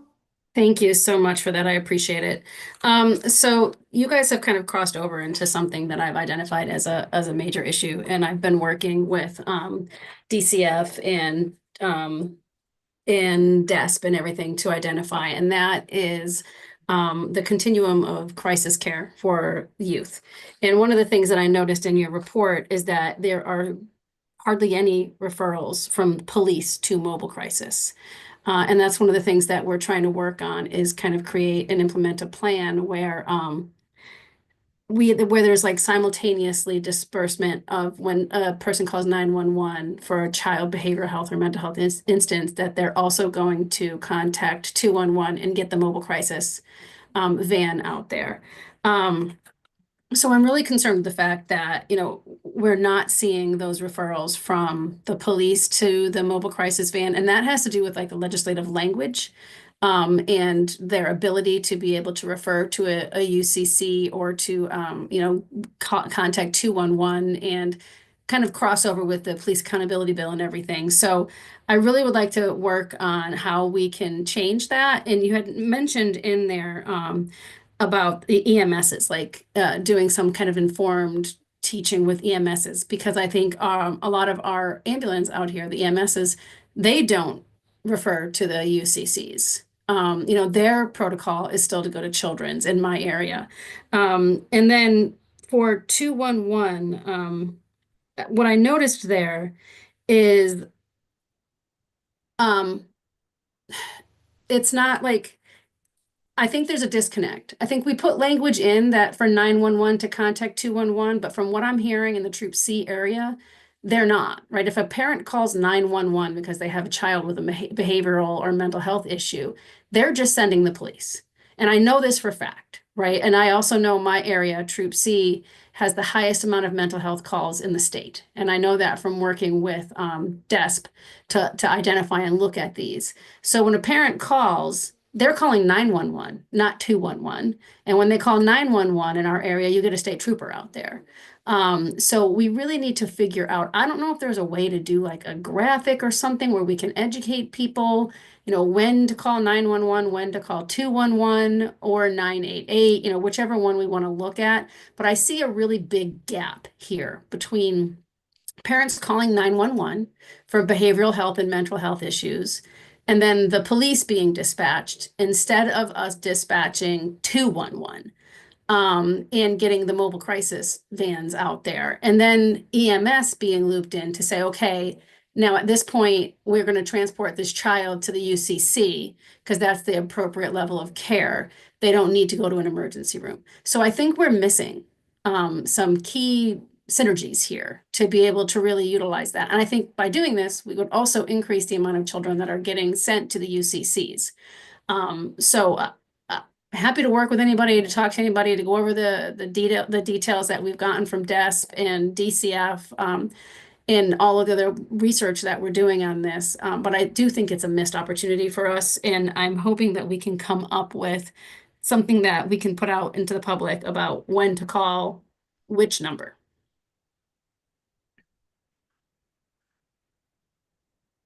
Thank you. Any other questions or comments? Yeah, I just have some technical questions just to make sure we're all level set. One related to the mobile crisis metrics that was in the slides from CHDI. When we measure how quickly we respond and the response is under 45 minutes, I just want to understand what's the starting point for that. You know, I could see a situation where someone calls, but there is a wait time before a call gets picked up. Is it on initiation as soon as the call goes in, or when it's answered and then we click the clock to 45 minutes? Yeah, so the time that's entered into the data system is when 211 answers the phone. So that's when our clock starts. Is there any metrics on how long someone could be on hold or waiting before a response is answered? Yeah, CHDI doesn't have those, but 211 tracks all that and gives it to DCF. Okay. United Way tracks that for 211, and they have also been tracking it for 988. Okay. Do we know what it is? Is it? Is United Way still on the line? I don't know if you have that. Yeah. Tanya is still on. Tanya? Yes, I am. So for 988, the standard is 95% of the calls have to be answered within 15 seconds, and we're beating that standard. We're at about 97% in 5 seconds. For youth mobile crisis, the standard is 80% in 180 seconds, and we are well under that as well. If that's helpful context in terms of the That's time. excellent context. Yeah, because I didn't know if there was this sizable undercount of how long an intervention would take if we weren't counting that response time. But it sounds like the hold times are very low, and you guys are even beating those metrics. So that's great. My second clarifying question is related to the hospital CHA presentation. Just for clarity, where we talk about the ongoing shortage of 14 beds, are we talking about staffed beds, whereas workforce is part of it, or is it a build out of additional beds needed? So help me unpack between beds versus staffed beds. They would be staffed and available was the criteria for the submission. Okay, thank you. Okay, I have a couple questions if you don't mind. First off, in case not everyone's on Zoom, so I just wanted to note that Tammy Venegas said that the age has changed to 22, so we need to make sure that we make that change from 21 to 22 when we're looking at, mobile crisis, I think it is here. Yeah, on the youth mobile crisis, it says youth ages less than 18 are in school up to 21. So that has been changed to 22. So we need to make a change on that. So thank you, Tammy, on that. Secondly, I had a couple of other questions. On these two graphs, they're exactly the same, and somehow I can't understand why they're both here. I know they were spoken to, but because they're exactly the same, I didn't really understand why they were both here. Here, please. Yeah, those are the United Way. Right, and so why were they just because the commentary was the same? I wasn't quite sure what we were pointing to. Daniel, are you able to speak to that? Hey, yeah. So it is, the graph is duplicative. The context, one of them is pointing out the context of the increase in volume, and the other one is the same graphic but pointing out the context about how it differs from CHDI's numbers, if that's helpful. But yes, it could have been the same slide. Okay, but we're not looking at CHDI's numbers side by side with this. Well, they presented their numbers as well. Okay, which I'm is- just saying it's hard to see. I'm Okay, sorry. just looking for clarification, that was all. Oh, okay. Thank you. And moving along, I'm concerned about, it says CHDI is contracted by DCF to serve as the PIC, Performance Improvement Centers for Mobile Crisis and Urgent Crisis Centers. And then the next line says that this funding will expire at the end of 2025, which I believe is in like 20 some odd days. So where do we go next? So the performance improvement contract with CHDI, the primary contract is for mobile crisis. DCF wrote a small federal grant to add to that to support the implementation of UCCs and SACs so that we would have at least a running start on the preliminary initial data. Currently, that grant was able to support CHDI through the end of this calendar year. And we don't yet have funding to replace it.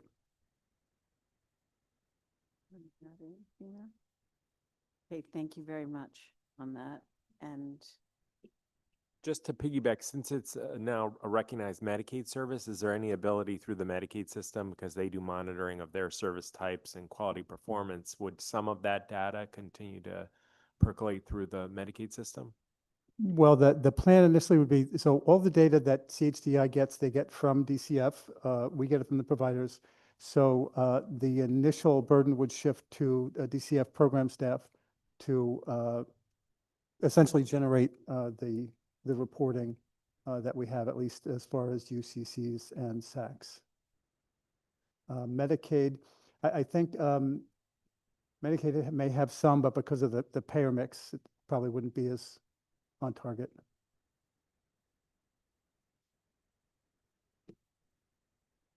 thank you. One last question, which is on the UCCs. I am very impressed by the numbers. I'm really thrilled for the families and the children that they, for the most part, go home, which is just what we want. But I'm curious, and this is sort of a squishy question, so I'm not sure if you're going to be able to answer it. I've been in UCC, in 2 of them. I've seen what they look like. I'm curious from a interaction standpoint, when you were saying about you're not asking about funding or payment at the time that the child is coming in crisis, I'm wondering how much of that focus on the child and the family, that holding space that is provided, has an impact on these outcomes.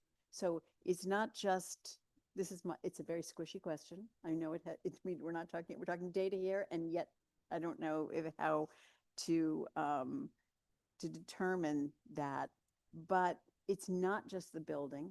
It's not just the fact that the parents and the child are in a place. How much of it is the focus and attention that perhaps has not happened elsewhere that helps bring down the crisis level? And, you know, if you don't feel comfortable answering that, that's okay. But if you want to weigh in, that would be great too. So I think, yes, it's a squishy question. I do think there is something that happens in our setting that is different than other settings. And that's not to malign other settings, because everybody has its role and purpose in this system.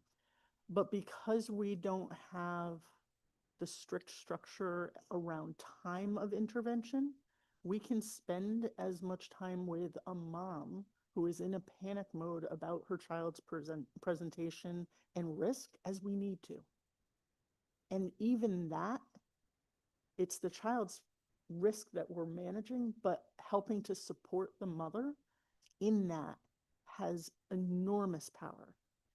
And I don't know how to measure that, but I think there's something in the relationship and the commitment to the relationship and the commitment to matching the family's pace and ability to engage and being creative with the way that we do that, that really creates these outcomes that are fabulous.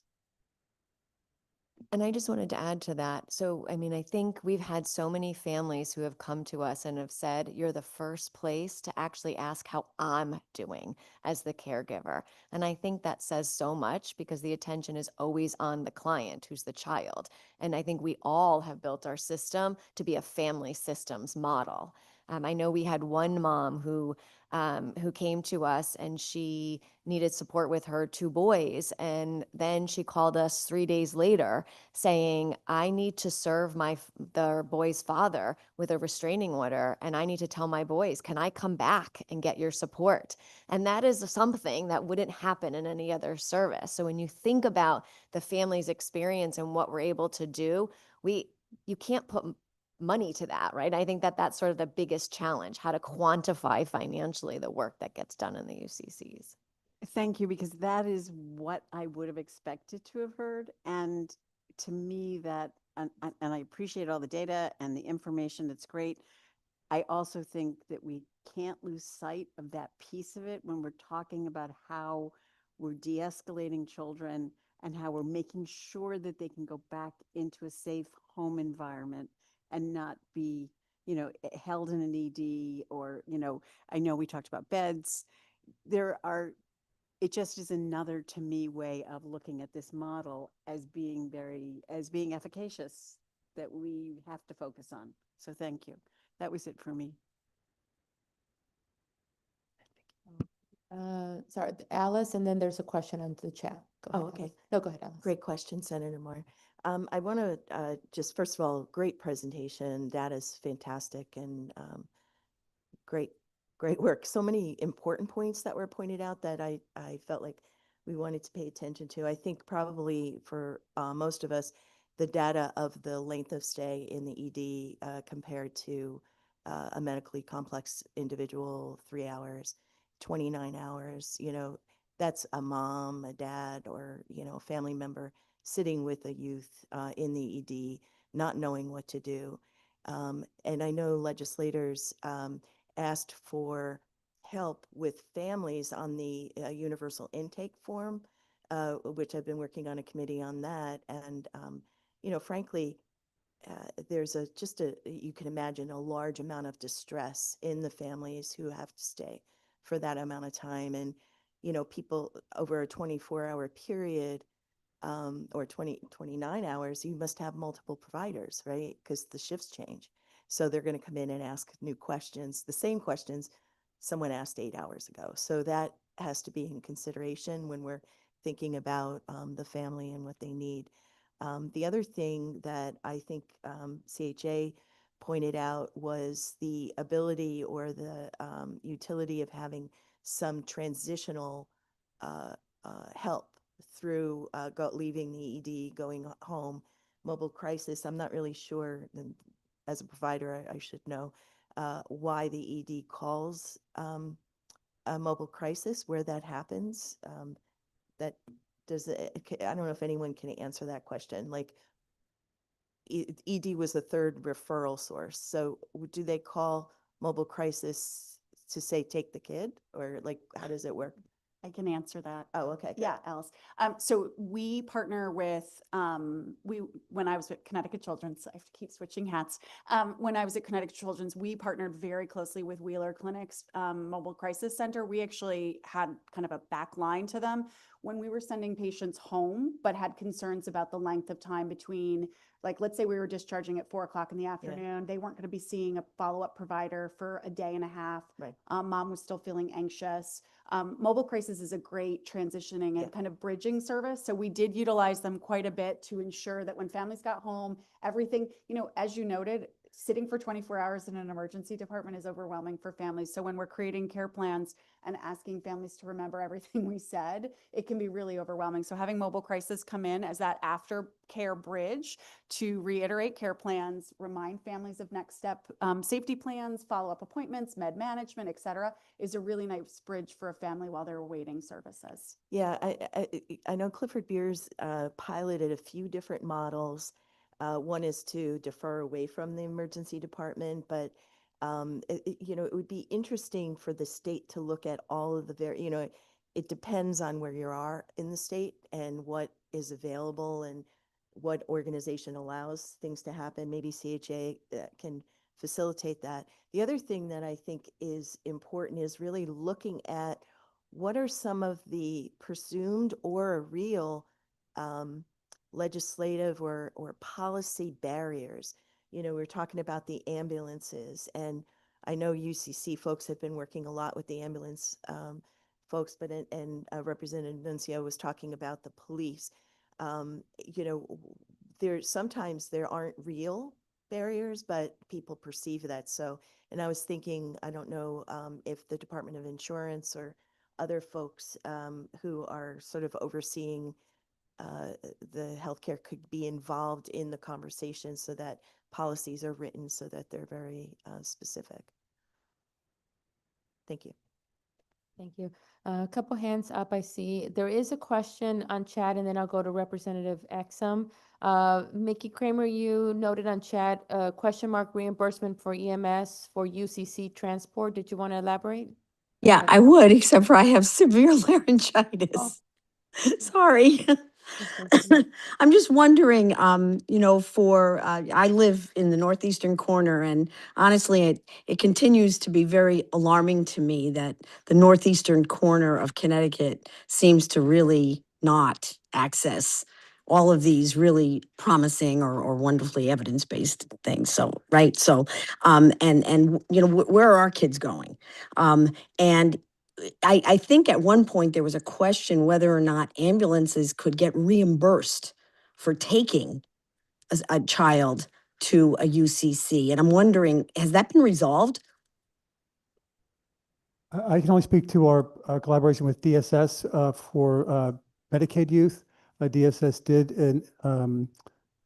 issue a provider bulletin that ambulances who diverted to UCCs would be able to get reimbursed for that transportation. And is it equitable, the same amount of reimbursement that they would get if they brought a person to the hospital? Do we know? I don't want to speak for DSS, but I'm being told by my UCC colleagues, they believe that is the case. Okay, all right, because most of our ambulance services out here are, largely voluntary and have, very, very, very tight administrative kind of flexibility. So, money's a big issue for them. Okay, thanks. Thank you. Representative Exum? Hi, thank you so much. And I'm so sorry I can't be there in person. I'm under the weather, but this has been a great presentation. And I've been waiting some time to hear this data, and it was fantastic. So thank you so much for it. A couple of things I wanted to mention was one, and Kristen really outlined it really well. The coordination of care piece, I think, is incredibly important. And I think it makes a tremendous difference in the outcomes. And it seems to have been a theme that I heard throughout. One of the things, though, that was striking to me was around the hospital time. When looking at the amount of time that it took for families to be connected either 7 days or 30 days to that care. When I think about the condition in which families are in when they go to an emergency room, to leave there, even if you're discharged, but to wait a week or potentially a month. And I know it's better than what it sounds like the national average might be, but for a family in crisis, it seems like a really long time. I'm wondering if there is any way to look at how to do that more efficiently, how to make that to shorten that duration, if that's something that has been looked at. I think it is difficult when you're real time in that situation. So that was one question I have for the hospital association. Thank you so much. I'll try to answer to the best of my ability. I think that you're absolutely correct. It can be really challenging, especially when you talk about numbers and volumes, particularly as Caroline represented, where these are not always discrete visits. So families who visit emergency departments and utilize services more often than others. So meaning they're quite skilled at navigating the system at times, but maybe have preconceived notions about what services to use. I know that in creating behavioral health care coordination, we do often look at our enhanced care clinics who do offer more rapid responses to crisis and acute visit needs. Some families have a preference for seeing private practice therapists, which can be challenging. We know that there are opportunities to improve who is available to see patients in the community. We know that that is particularly true for Medicaid patients, providers who are willing and able to accept a Medicaid payment.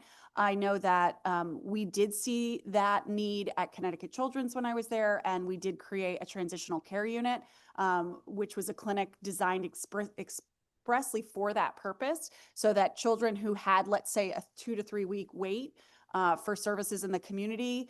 I did mention to Alice's question, EMPS mobile crisis is a great bridging service, but we wouldn't use it for that long. We would use it for maybe, a handful of days. Transitional care clinics offered a short-term intervention of both med management, as well as short-term care management and therapy. That kind of model, I think the UCCs could potentially start looking at with some continued partnership. It's something we're certainly interested in looking at. I think at the end of the day, the question is a fair one, and I think that care coordination services within hospital systems is something that we have to continue to look at. I know that Yale does a lot of work utilizing community health workers to follow up with families. It's not a one-size-fits-all, and so we do have to get creative about how we connect families to care based on their specific needs. And I think that it's something we have to continue to work at to improve those connect to care rates. I do want to, call out that as many children as Connecticut Children's specifically as a hospital saw in the year of 2024, I think we were 4th in their connect to care rate, which really does speak to the quality of care coordination. But I would agree that 7 days or 30 days is too long when a family is in crisis. And I think the other thing to call out is that while we are all here talking about children's behavioral health, children aren't little adults that live in vacuums. They live in systems and families that also need services. So connecting a child to a therapist is terrific. But I think to some of the points that the UCC team members made, if mom's not getting support, if grandma isn't being advised on how to manage ongoing care, then the reality is that child is still living in a system that is challenging and may create recidivism. Absolutely. And that's what, thank you so much for that. And I think that UCC's point out are showing a very good example of looking at the whole picture and giving some type of care plan as we discharge. So it may be something to benchmark and to kind of collaborate around. Also thinking about where ICAPS or certain or other types of in-home services, where is that on this continuum? Because I think that's another piece that we could include, and I'd be super interested as we look at the continuum of care, the role that in-home services play as well. I'd love to hear that that piece as well. And then one of the other questions I have is around, I heard mentioned, Yale, I know they have an exception around the UCC. Does anyone have any updates around what that looks like, what their UCC work looks like, or what that, how that piece is working? I'm not sure if there's an update on that. I see Jan. Dr. Ponson on? Okay. Yeah, he is on. Jan, I'm not sure if you're Okay. available to answer. Yeah. Yeah, hello. I'm gonna, let's see if I can get on camera here. Yeah, hi, Representative Exum. Could you specify your question around what the updates you mean around the programming, and is that Yeah. just a general update essentially? A general update, just because we heard from the others and the presentation from the village, but just curious what's happening with Yale. Right. So we, as I think you know, so ground has been broken, so demolition is happening. Still, the site is not fully operational, but we have made a lot of internal. We have hired into the positions. So again, the funding was not for hiring, so we were doing that. But hiring into the positions in terms of and lots of discussions and meetings around the kind of care that we're going to be developing. So in partnership with the goal, as we shared with DCF as well, is to create a model that essentially an empath-like model. And I don't know if you've ever heard of that kind of model, or some of you might have heard of that model around here, have heard of that model. But basically, in the adult world, there's been a big push to develop psychiatric type units or crisis environments that are restraint-free, calm, peaceful, even in situations that people don't believe it could be restraint-free. And there are models for this in the limited models for this in the child world. There's one in South Carolina that has, I think, takes 4 kids, but they have really high exclusionary criteria for the types of kids that they take into that particular space. And there might be another one developing in California. So it's an opportunity to create an advanced model and also a state-of-the-art model to managing kids in a supportive, warm environment and atmosphere, which is very much in the spirit of the UCC model. The whole purpose of the UCC is to have kids out of the emergency room and emergency department environment. So that's where we are with that. So there's a lot of discussion, planning, strategizing, hiring, already implementations of the actual type of care starting to be delivered, even though it's not fully operational in terms of the site itself. And that's what I can tell you. Hopefully that was helpful. Thank you. That is helpful. I wasn't aware of that, so thank you. And finally, I just want to say it really points out to me a large continuum of services and a vast and different array. And I'm just I really appreciate this presentation. It's been really rich. And thank you so much for all the work and dedication that you all have to this. So thank you so much. And I hope to be with you in January in person. Thank you.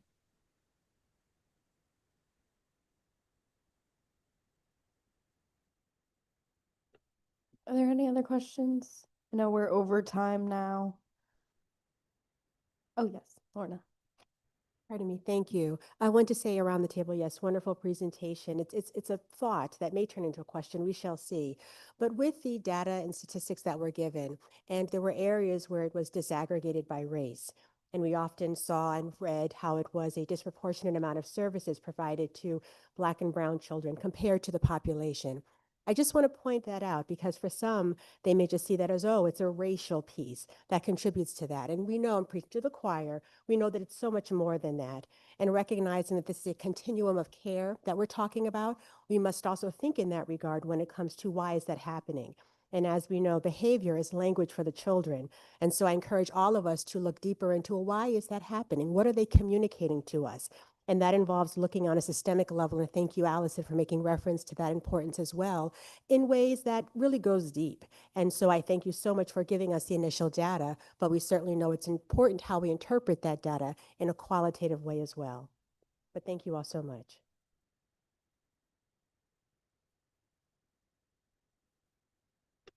Thank you. Howard. I just have one more comment. I just want to react to the recommendation or the piece of data that was put forth by the Hospital Association around the 14 beds. And I just want to point out that in my opinion, the 14 beds is a symptom, not a cure. And it just tells us that we have a lot of work to do, but that we also, as we learned today, have really amazing opportunities and options available to us to really reimagine what crisis services are available for our children. I too came from Connecticut Children's, and I can also testify that the emergency room, it can be an incredibly traumatic experience for children. And let's not forget the impact just being in the ER has, especially for those that are there for several days, and to what degree that contributes to their continued crisis that brought them in. But we've also learned that many of those kids who presented the ED are the same kids that are now presenting at our UCC. And because of that smushy thing that you referred to, but we're getting amazing results. And maybe it's about the way we have to reimagine how we deal with children and families who are in crisis, and that we can do a better job than just simply putting them in a waiting room, waiting to get shipped off to a hospital.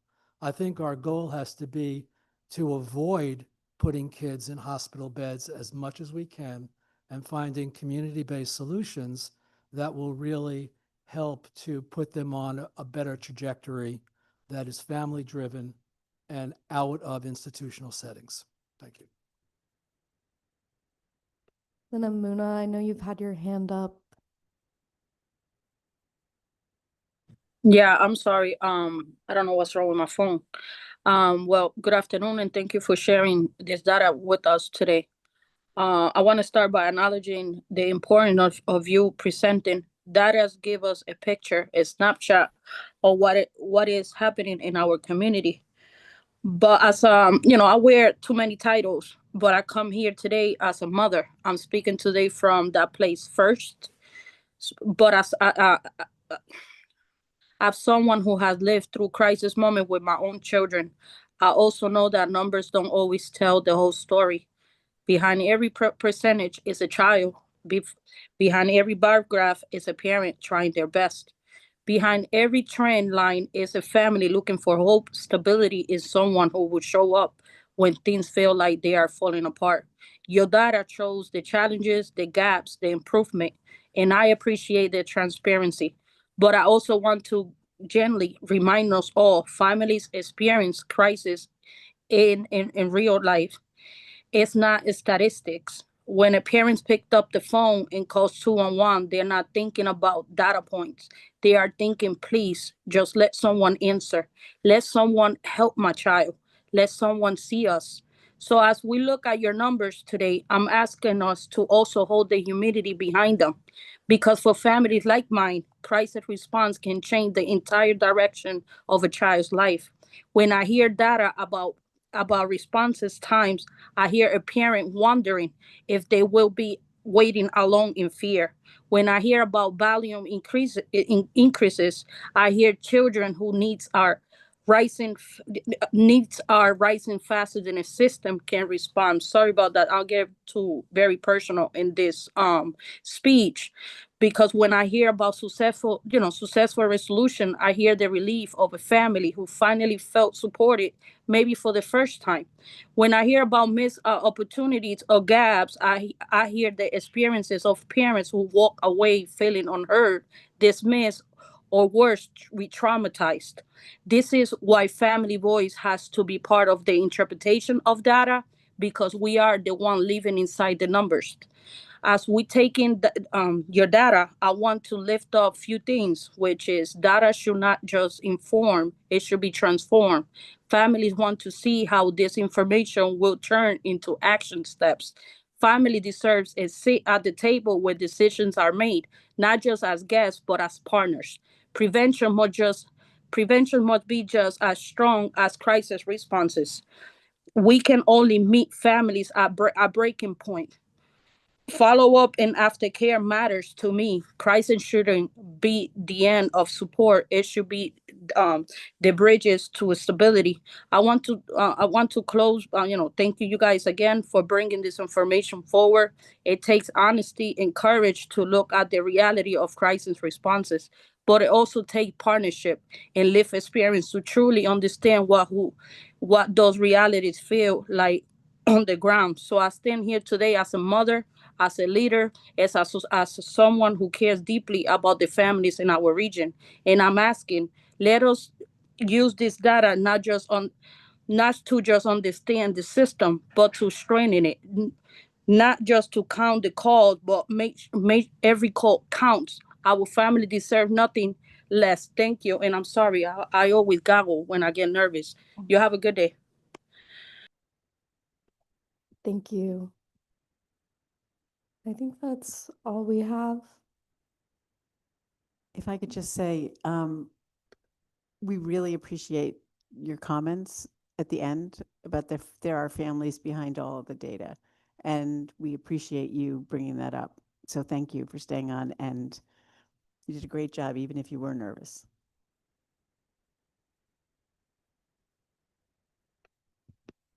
Just to close this out, our next meeting will be January 7th from 2 to 4 in the LOB and with a Zoom option. Thank you.